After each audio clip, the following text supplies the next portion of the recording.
I have a little bit of a heart out today, guys, so I'll try to get through as many of you can, but I'm going to be mindful of the time. Ellen, would you like to kick us off? Sure, thank you.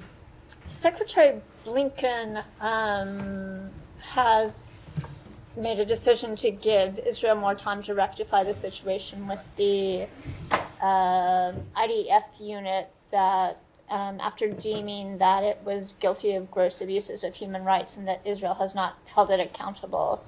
And separately, there are the four other cases where there was, I believe, a staff recommendation, according to ProPublica, that these other groups had also committed gross human rights violations and the Leahy law should apply to them. And Secretary Blinken waited 5 months, according to the ProPublica article, to make a decision on that. So this, is there, the one unit, Netzah Yehuda, is, according to the Israeli military, still operating and operating in Gaza sometimes. There's not much of a sign of urgency from the State Department that there are these Israeli units accused of gross human rights violations, extrajudicial killings, torture, rape, and the death of the U.S. citizen. Yes, Ellen. Getting there. There doesn't seem to be that there needs to be any urgency to protect the Palestinian civilians who are being exposed to these gross human rights violations, including with a postponed decision on Netzah Yehuda. So to take a step back, I take it you are referring to some of the things that were publicly reported at the tail end of last week in reference to some correspondence that the Secretary had with congressional leadership. Is that what you're referring to? Okay. So I think it's important that we take a little bit of a step back here. First, when it comes to the Leahy law, we have a careful and very deliberate process when it comes to implementing the Leahy law. And I want to reiterate what you've heard me, the Secretary, Matt, and others say before, which is that the same standards when it comes to the the same standards of the application of this law applies to every country that receives U.S. security assistance. What I can say in terms of where the process is right now is that after a careful process, we found 5 Israeli units responsible for individual incidents of gross violations of human rights. All of these were incidents much before October 7th, and none took place in Gaza. 4 of these units have effectively remediated these violations, which is what we expect partners to do. It is consistent with what we expect all countries whom we have a security relationship with. For a remaining unit, we continue to be in consultations and engagements with the government of Israel. They have submitted additional information as it pertains to that unit, and we're continuing to have those conversations, consistent with the memorandum of understanding that we have with the government of Israel that was entered into in 2021. When conclusions are made under actions that fall under the auspices of the Foreign Assistance Act, we are required to consult with officials from the government of Israel, and that is ongoing. We are engaging with them in a process, and we will make an ultimate decision when it comes to that unit when that process is complete. I would also just want to note that the remediation standard is consistent, and it is the same for all countries. And what we ask of host governments in that situation is effective steps being taken consistent within their processes and systems to bring respective parties to justice. So as it relates to the process here, that's all the update that I have for now, but we're going to continue to engage with the government on that, and we will have more to share, I'm sure, at some point in the future. There doesn't seem to be a sense of urgency in the meantime. The concern for Palestinian civilians exposed to these units, it doesn't factor into the timing Let on me decisions? just, I would 100% dispute the premise of that question. This is a deliberate process. It is a detail-oriented process. It is a rigorous process. It is easy to sometimes want things to happen as quickly as possible, but it is more important to ensure that these processes are happening in the most robust and rigorous way possible, because we are ultimately dealing with facts, and we want to make sure that we can follow the facts and make sure that we are appropriately engaging with appropriate stakeholders, including in this case the government of Israel. There is a clear process on this that we intend to follow, and that is the same process for determining these things, the standards of which are consistent with all countries. Go ahead, Kylie. I just want to follow up on what you've been saying about the standard, being a typical process that you follow, and remediation, being standard across the board. So what is the remediation standard here? How long are so that's the point that I was making, is that the standard of remediation is that these respective countries take effective steps to hold the accountable party to justice. And that is different on a country-by-country basis. I'm not going to be prescriptive of that on here, including in this incident. But it is... I'm sorry, but then it's not a standard if you're saying it's different on a country-by-country basis. It's a standard in the sense that we expect to see remediation in, but each country in which we have a security relationship is different. There are different protocols and procedures in place in those respective countries. And those respective countries can speak to what accountability measures they have within their systems. I'm not a spokesperson for those components. So you won't speak to what the process you're expecting to play out here is, how long you're giving Correct. Israel for remediation Absolutely. on this unit. I'm not going to get into that beyond saying that we are engaging with the government of Israel on these things, and I'm sure we'll have more to share in the time ahead. And then the secretary said 10 days ago that a determination on the Leahy front with Israel had been made and that we would see results. So I'm wondering if the determination that he made 10 days ago is this determination that you guys are now making public, or if that changed due to engagements with Israelis. What we were talking about was the gross violations of human rights. As it relates to this one particular unit, I will say that this process continues to be ongoing, given this additional information that we're engaging with the government of Israel, consistent with the memorandum of understanding that we have with them. Simon, go ahead. I'll get to you. I'm sure. So no answer as to if it's changed. What? Sorry. The determination 10 days ago. You won't say if it's the same determination. What we were speaking about was the gross violations of human rights. That's what the secretary was alluding to. I will say that this process, though, with the government of Israel broadly, continues to be ongoing, especially as it relates to this one unit. Okay. Just to clarify where we are, because this is a bit complicated, the U.S. government has concluded that 5 different Israeli units committed gross human rights violations, but as of now, all of those units can still continue to receive U.S. arms, weapons, ammunition. Well, in 4 of those instances, as I just said, we have seen remediation of those violations, and that is, of course, what we expect of partners. Beyond that, as it relates to this 5th unit, that is a process that is still ongoing. Right. But let me just say, Simon, since you gave me the opportunity, when we're talking about the Leahy Law, what we are talking about are unit and component restrictions when they are found in violation. It does not have bearing on the broader security relationship that we may have with a country, especially a country like Israel, in which we have a longstanding security relationship, the provision of bulk assistance that's gone back many, many years. But as of now, even the 5th unit, where you're unsure whether there's been remediation, they are still eligible to receive U.S. arms. That is the interpretation of the law. Yeah, correct. and to sort of, I wonder, the public might listen to you say that you've concluded that there are gross violations of human rights, but is there any detail you can give us? What are these incidents? What kind of things are we talking about? Some of the reporting has involved, sexual assaults, the murder.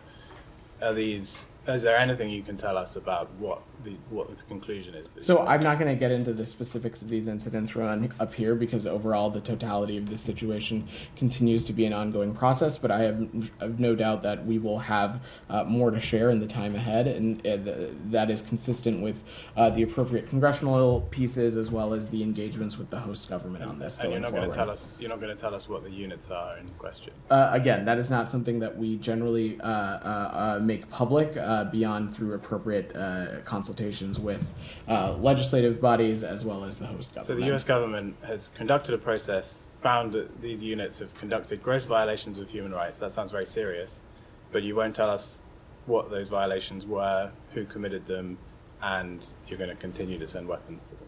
That is a process that is consistent with the standards that we have with other countries as well. You have to remember, Israel is a country in which we have a long-standing security relationship with.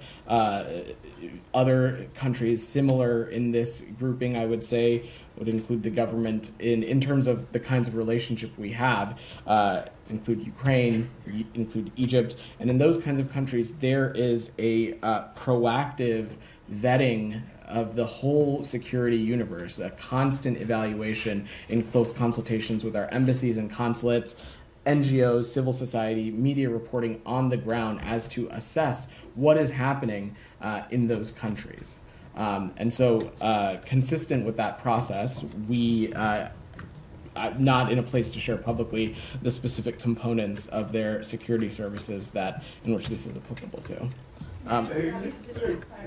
Sorry, hold on. Is this on this or on the? Okay, let me get to Olivia. Then I'll come to you, Leon. I'm so sorry. Go ahead. Can you talk about within what time frame this new information from the Israeli government reached the State Department? I'm just not going to speak to that specificity on diplomatic engagements. What I can say is that they provided additional information to us, and that is a process that's going to continue to be ongoing. But was that additional information supplied after the Secretary made his revealed that some determinations had been made? I'm just not going to get into the diplomatic engagements that we have. What I can say is that this is consistent with the memorandum of understanding in which we have with Israel to talk about these things prior to any conclusions that are made under things that fall under the Foreign Assistance Act. Generally speaking, are governments under Leahy that we have relationships with bound by a certain amount of time within which they need to provide evidence or sort of confirm that they have taken steps? They are not. So this is a completely open-ended process, and violations can stretch on for an indeterminate amount of time. And at what point then does the department actually take any punitive measures? Well, again, you have to. It's important to remember, Olivia, that each country is different, so it's difficult to talk about these circumstances with a broad brush stroke. What I can say is that there is not a stipulation on timing, but we'll continue to have these engagements, and we will press directly with governments and countries about sharing applicable information. Again, in the context of Israel, this is a government in which we have a long-standing security relationship with. There is constant, around-the-clock evaluation and vetting ongoing as it relates to the security parameters and circumstances on the ground. So we are looking at reports, we are looking at public reporting, we're looking at media reporting, just as we would do in any conflict zone, ensuring that there are no violations of international law, no violations of humanitarian law. But that seems to be at the core of the problem here, is that Israel is a unique country being offered unique treatment. They are not being offered unique treatment. There is nothing that I have outlined here that is inconsistent with the Leahy process when it comes to the countries that which we have security relationships with. You've cited the long-standing security relationship and how it might because there are some countries in which the relationship we have with them would require us to approach this just slightly differently. Ukraine being an example, Egypt being an example, Israel being another example. But there is not a special treatment. There is not a different standard. So what does slightly differently mean? So Israel is a country in which we have a long-standing security relationship. There is a lot of bulk assistance that is going, whether to use an example, things like bulletproof vests or something, in which the government of Israel may choose to want something like that, and then it is then on the central government to disseminate that to specific units or components within their security system.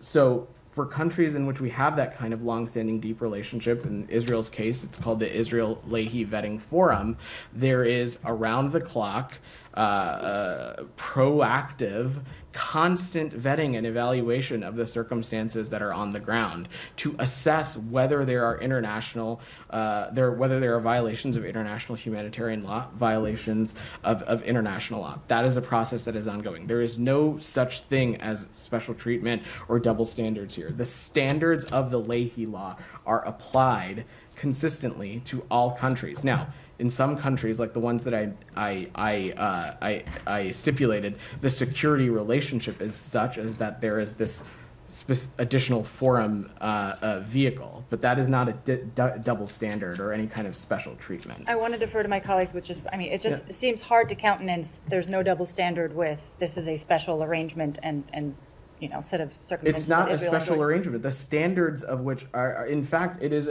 taking a closer look at the situations on the ground. It's not a double standard. The standards are the same. It is a forum created to allow for the for an assessment that is comparable to the kind of security relationship that we have with that particular country. Israel is not the only one in which this model exists. My last question on this is that does the State Department believe that actually taking punitive measures under Leahy in this instance with regard to this one unit would somehow damage diplomatic relations with Israel? I'm not going to get ahead of that process, Olivia, and we would certainly hope not, because throughout this whole process, we have been clear-eyed and consistent. You've heard the Secretary, you've heard the President, you've heard me, you've heard Matt, that throughout the course of this conflict, we have reiterated our unwavering commitment to Israel's security. That was true then, it is true now, and Leahy is unit specific. It is not a bearing on the broader security relationship that we have with that particular country. I will also note that this continues to be an ongoing process, and if at any point remediation efforts or things like that are found to be inconsistent with the standards that we find, there of course will be a restriction on applicable U.S. assistance. We intend to be an administration that's going to follow the law as prescribed. Tom. Oh, sorry. Let me go to Leon because he's had his hand up. Then I'll come to you. Said, of course you're going to get a question. Has there ever been a briefing where you've not gotten a question on this issue? Leon. Thank you. We agree that all this is pre-October 7 and involves the West Bank, abuses in the West Bank, okay? So quite a while ago. I don't know exactly how long, depending on which of the units you're talking about, but I find it a little bit strange that in 4 of those units, they have remediary, corrections that they did, and you accept that, evidently. And in this 5th unit, what sort of additional information could have come through all of a sudden in the last couple of weeks that would make it that you are not able to make the determination yet? And then second question, what kind of remediary decisions are we talking about? Disciplinary? What kind of corrections? Can you speak to that? So on the second point, that's up to the host government. The standard that we expect is that they bring the relevant parties to justice. We cannot have some kind of prescriptive metric, given that each country is different and their procedures as it relates to their own government systems and military systems are different. But our standard for remediation, we expect that of all countries in this case. But beyond that, Leon, it is an ongoing process, so I'm not going to get more prescriptive or specific on the relevant details. Tom, go ahead. I'll just follow up on Yeah, that. yeah. I mean, I'm confused. Do you know whether or not the Israelis have remediated this unit? That is essentially what we are engaging with them on as it relates to this. Again, I can say that in these 5 individual incidents of gross violations of human rights, or for 4 of these units, they have effectively remediated those violations, which is, again, something we expect and want from the countries that which we have security relationships with. It's what we expect of our partners. As it relates to this remaining unit, the government of Israel has submitted additional information. We are currently reviewing it, which is consistent with the memorandum of understanding we have with them. We're engaging with them in a process, and we'll make a decision from there when that process is complete. Okay, but the answer is you don't know. You don't know if they've remediated this unit on these cases, and we don't know what the cases are because you're not When saying. I say something is mid-process, it's safe to assume Yeah, but that, the law is really clear. So the law says no assistance shall be furnished to any unit of the security forces of a foreign country if the Secretary of State has credible information that such unit has committed a gross violation of human rights. So you've made that determination that they have committed a gross violation of human rights. The exception is that prohibition shall not apply if the Secretary determines and reports to the appropriate congressional committees that the government of such country is taking effective steps to bring responsible members of security forces to justice. So has the Secretary notified Congress that they are taking effective steps? So I'm not No, because legal you or don't technical expert. know, and you've just said you don't know if they've remediated. So, I'm happy to check on the specifics of the legal process for but you, that Tom, is the and legal get back process. to So you. according to the legal process, you've determined that they have carried out gross violations of human rights, but you haven't determined they've remediated. And yet the Secretary said on April the 19th you had made the determinations. So I'm just really confused about what changed after April the 19th. As I was pretty clear, what I shared was that the government of Israel has shared additional information with us, and But that, according to the law, that is not an effective remediation.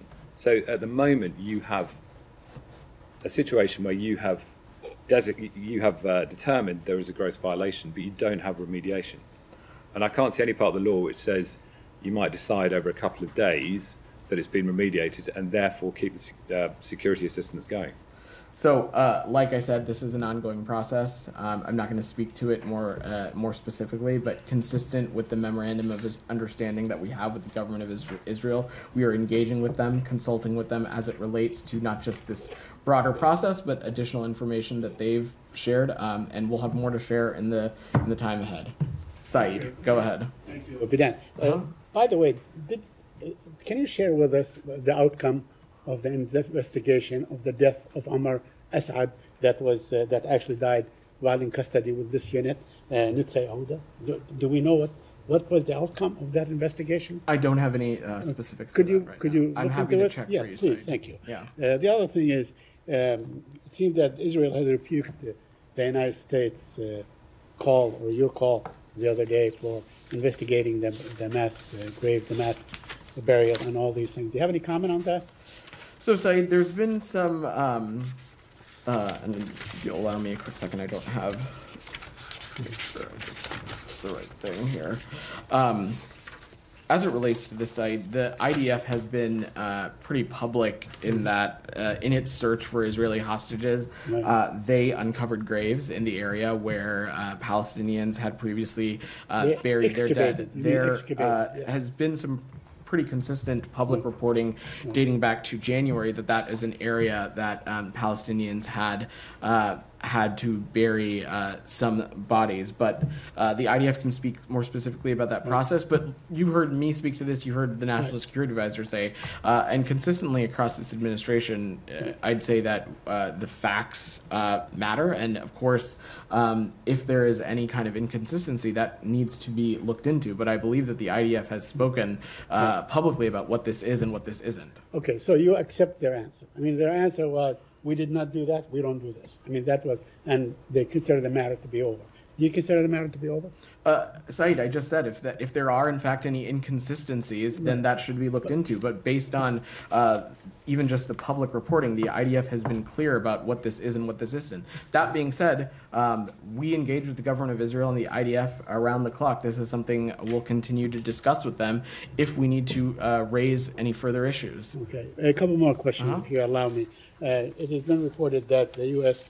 is working with Israel to prevent any kind of ICC warrant of arrest of Israeli Prime Minister Benjamin Netanyahu. Are you aware of that? Is that true? Can you confirm that? It's important to take a step back here, Saeed, that since this president has come into office, we have worked to reset our relationship with the ICC, and we are in contact with the court on a range of issues, including in connection to the court's important work on Darfur, on Ukraine, on Sudan as well. But on this investigation, our position is clear. We continue to believe that the ICC does not have jurisdiction over the Palestinian situation. Yeah, but you did welcome the warrant, the arrest for Vladimir Putin, correct?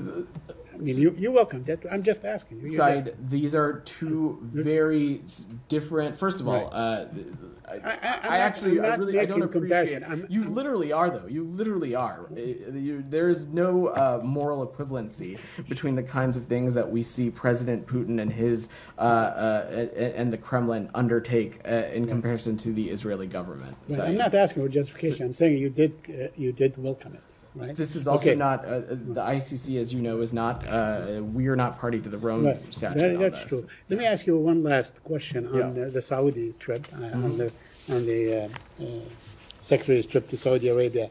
It has been said that the Saudis suggested or came up with a proposal that basically says let's focus on the security issues, arrangement on security issues, the civilian nuclear program, whatever, and leave the normalization, the Palestinian state, to another time when things are more propitious to discuss these things. Can you confirm that to us? Did the Saudis submit a new proposal? I'm not going to get into the specifics of our ongoing diplomatic engagements, but we remain committed to the long-term goal of a more stable and prosperous and integrated Middle East region, including through normalization and, of course, also including through the advancement of a two-state solution. The Secretary just addressed this in Capri, that this is something that we have continued to be working on as part of a potential normalization process between Israel and Saudi Arabia. It's been something that he himself has been intensively engaged on. But beyond that, we'll just defer to our Saudi partners to speak to as that. far as you know, there's been no proposal delinking these issues and focusing on the security issues versus the Palestinian normalization. Said, we think that an integrated Middle East region should include normalization between Israel and Saudi Arabia, but also the advancement of a two-state solution as well. Go ahead, Geeta.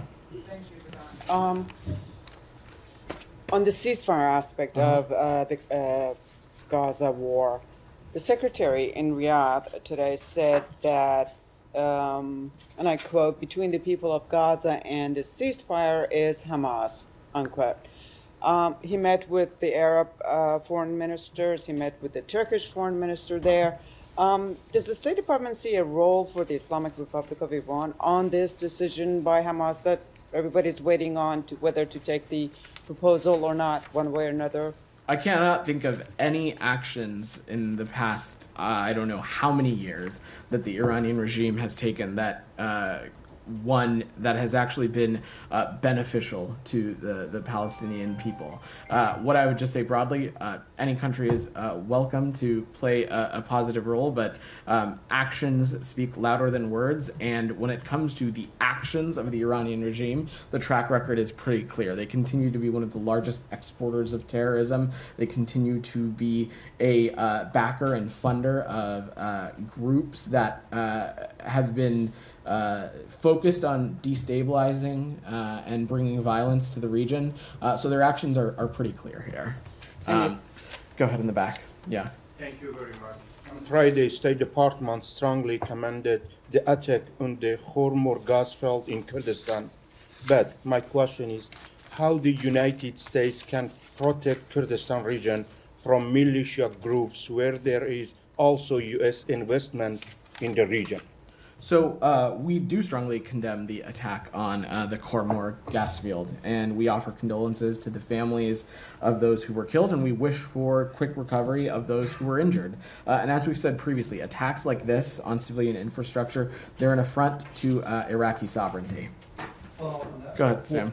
Yeah, thank you. Let me try to approach the whole Leahy law thing in one or two different ways. You say that U.S. law is applied systematically throughout. Does Israel have nuclear weapons? Because there's U.S. law that says that there should be a funding cutoff under the Arms Export Control Act and the Glenn-Symington Amendments that says that there shouldn't be aid to nuclear proliferators. And Israel is a damn sure nuclear proliferator. But last time I asked, you folks won't even acknowledge the existence of Israel's massive nuclear arsenal. Yeah, I still don't have a comment for you on that. But U.S. Sam. law is applied systematically, but you won't even acknowledge the existence. Of course, U.S. law is applied systematically. But you won't even acknowledge the empirical reality of a nuclear weapons arsenal. I don't have anything for you on Okay, that. all right. Let me try a different fact then. Tomorrow there will be a decision issued by the International Court of Justice. Nicaragua invoked the Convention on the Prevention and Punishment of the Crime of Genocide, not just simply, to punish genocide, but to attempt to prevent it in real time. Nicaragua's lawsuit says that it is, quote, enabling Israel to perpetuate genocidal acts, quote, Germany has provided political, financial, and military support to Israel, fully aware at the time of the authorization that the military equipment would be used in the commission of grave breaches of international law by this state and in disregard of its own obligations. As I understand it, Nicaragua is doing this against Germany and not the U.S. because the U.S. has a reservation in the Genocide Convention saying that it will not adhere to any judgments by the International Court of Justice. But it doesn't have to invoke that. My question to you is, would the United States invoke that? Or if a state wanted to go to the International Court, will the United States actually adhere to international law and say, we will not invoke this way of bailing out of the legal system? We will actually abide by a court decision. Sam, let me say a couple of things there. First, we've been incredibly clear on this, dating back to a number of months, that we find allegations of genocide in this current ongoing conflict in Gaza to continue to be unfounded. That was the case previously when similar matters were brought before the ICJ, and that continues to be the case. And let me just say, when it comes to our partners in Germany, they share our convergence on the importance of doing everything we can to make sure hostages are released, to make sure that there is more humanitarian aid going into Gaza, and that everything can be done possible to make sure that this conflict ends as quickly as we can. But I'm not asking you for your alleged assessment. I'm asking you, will you adhere to a court ruling from the I'm World just not going to Court? engage in hypotheticals, Sam. No, Go it's ahead, not a Ellen. hypothetical. Ellen. It's a, will you adhere? Go ahead, Ellen. I was just going to say Secretary Blinken himself has made clear that there's not remediation by this unit. The letter to the House Speaker says that Blinken will work to identify steps to get Israel on a path of remediation for this unit. And as my colleague here pointed out, that's not in the Leahy law. The Leahy law doesn't say you can enter negotiations to try to bring a country into I would not mediation. call it negotiations. We are engaging with the government of Israel on facts and on information that is consistent with the memorandum of understanding that we have with them. I think it's also important to remember we want to see remediation when it comes to our partners and countries in which we have longstanding security partnerships with. Rabia, go ahead. Gaza University protests, which have intensified across American campuses over the past week, with students making several demands, including calls for policy changes and calls for a ceasefire in Gaza. And according to a poll by CNN over the weekend, young Americans under 35 disapprove the administration's handling of Israel's war on Gaza, and many countries, including your allies in the region, also expect you to change course and put more pressure on Israel. So, are these objections and protests considered in policy making process in this building? And specifically, I'm wondering, will U.S. policy be changed or affected by these protests in any way? Look, Rabia, when it comes to people protesting, sharing their opinions, making their voices heard, that is something that is consistent with the First Amendment. It is consistent with things we see in this country, and certainly people have every right to do so, including people who may have differing viewpoints on foreign policy that we're pursuing. The same would be applied to employees of the federal government. They, of course, have every right to express their opinions and points of view. I've said a number of times before that the secretary, at least when it comes to the workforce, he is incredibly receptive to differing points of view. He believes that that makes him a stronger policymaker, and the outcomes include better and more well thought out policy. And we'll continue to encourage the mechanisms that we have for people to share their points of view. When it comes to protests, though, people continue to have every right to do so. We would just continue to press that they be nonviolent and that they remain peaceful. But will the U.S. policy be changed or affected in any way by these protests? When it comes to the policy that we're pursuing, Rabia, the only real metric for us is what is in the interest for the American people and what keeps the American people safer and more secure. So and in our point of view, in our point of view, more humanitarian aid going into Gaza is also good for the United States. The defeat of Hamas is also good for the United States. Ensuring that Gaza can no longer be a springboard for terrorism is also good for the United States. And a two-state solution that brings about greater peace and stability and integration in the Middle East region is also good for the United States. We are pursuing these policies because we believe they are in the interest of the American people. It will bring about greater peace and stability in the region, and it will keep our country and other countries in the region safer. People are allowed to disagree. It is a free country, and they have every First Amendment right to express their points of view and to make them heard, and we encourage people to do so in a peaceful and nonviolent way. DR, go ahead. Thank you, Vedant. A question on the attack on the Khormor gas field in the Kurdistan region of Iraq, as you speak of moments ago. Of that. Last time in January, when that field was attacked, you requested the Iraqi government to investigate and bringing to justice those who were responsible. And this time we saw the same statement from State Department on that attack. In your assessment, who was or is responsible for this attack, and have you ever get back by the Iraqi government why they are not bringing those responsible into justice, and are they willing or they can't do it? Is that something of your concern? So I don't have any assessment to offer when it comes to a responsible actor there, and so I will just refrain from commenting. And one more question on that. As you are pushing or helping or wanting Iraq to get its energy independence from Iran, and that's why you are wavering the sanctions to get electricity from Iran. And this field is one of the alternatives for the Iranian energy supply to Iraq. Do you think that this kinds of attack is a warning to all the stakeholders and parties, including the United States, that getting Iraq independence energy from Iran is not it's not easy to divest Iraq from Iranian independence? Are you considering these attacks into your calculations when you're speaking of Iraqi independence energy from Iran? So I'm certainly not going to speculate on why or why not someone chose to strike an electricity field or a gas field.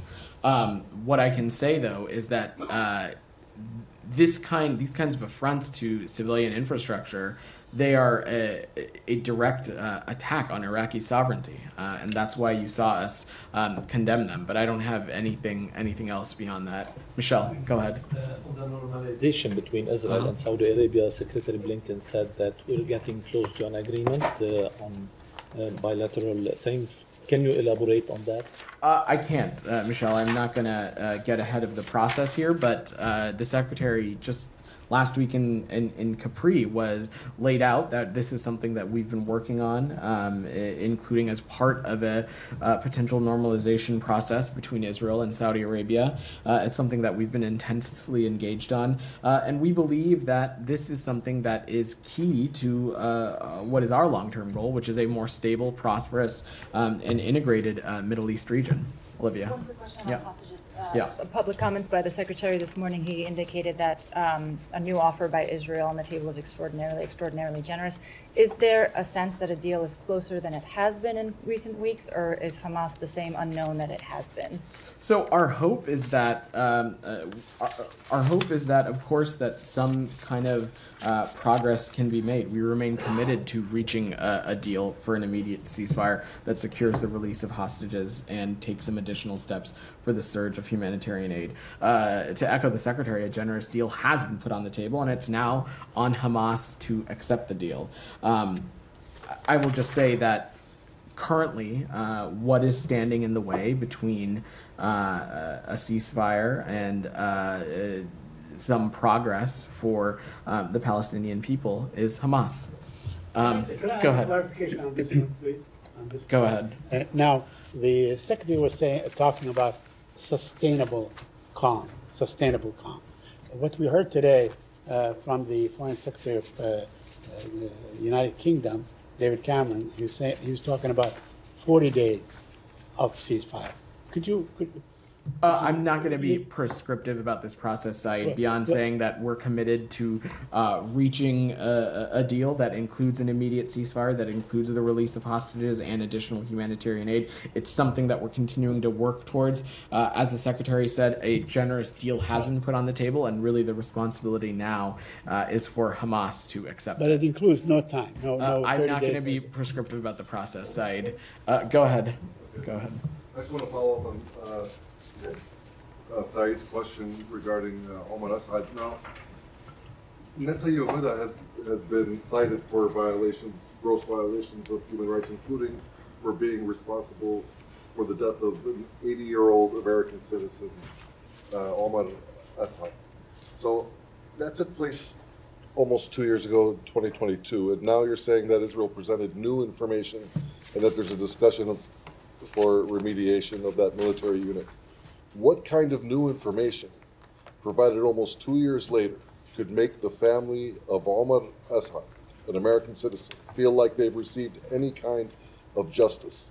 So I'm not going to speak to the specifics of this process because it is ongoing, but remediation is what we want to see in as many of these instances as possible. That is what we expect of our partners, and that's what we expect of countries that we partner with. But beyond that, I'm not going to get ahead of this. I will also note that if at the end of our engagements and discussions in this process with the government of Israel, it is found that processes are inconsistent with what is laid out in Leahy, or if information is inconsistent with what is expected under Leahy, there will of course be a restriction on applicable U.S. assistance. As I said to one of your colleagues, we intend to be an administration that follows the law, and that is also true in this case here. Are you in touch with the family to explain all this to them? I don't have any specific conversations for you yet. Janie, go ahead. Vedant, two questions on Russia, North Korea, and China. It has been reported that the Russian ship transporting North Korean weapons is using a Chinese port and is currently docked. What measures is the United States taking in response to China's toleration of arms trade with Russia and North Korea? So, look, Jenny, we have,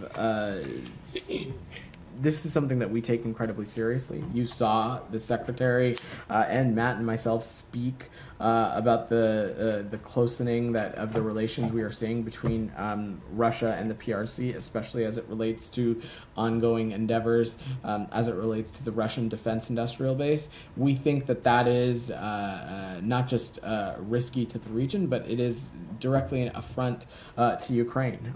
So we're going to continue to take appropriate steps to hold relevant actors accountable. On Alex, China, Chinese Foreign Minister Wang Yi met with Secretary Blinken last week. and urged the United States not to step on the forbidden line against China's sovereignty. What specifically does the forbidden line on sovereignty mean? Is this China's red line? So this is not a new position of ours, Janie. Over the course of our engagement with the PRC, since Russia's aggressive, unjust, and illegal infringement on Ukrainian territorial integrity and sovereignty, we have made clear, including to the PRC, that any kind of provision of lethal assistance from the country, from the PRC, would be unacceptable to the United States, and we would take appropriate steps to hold them account should that happen.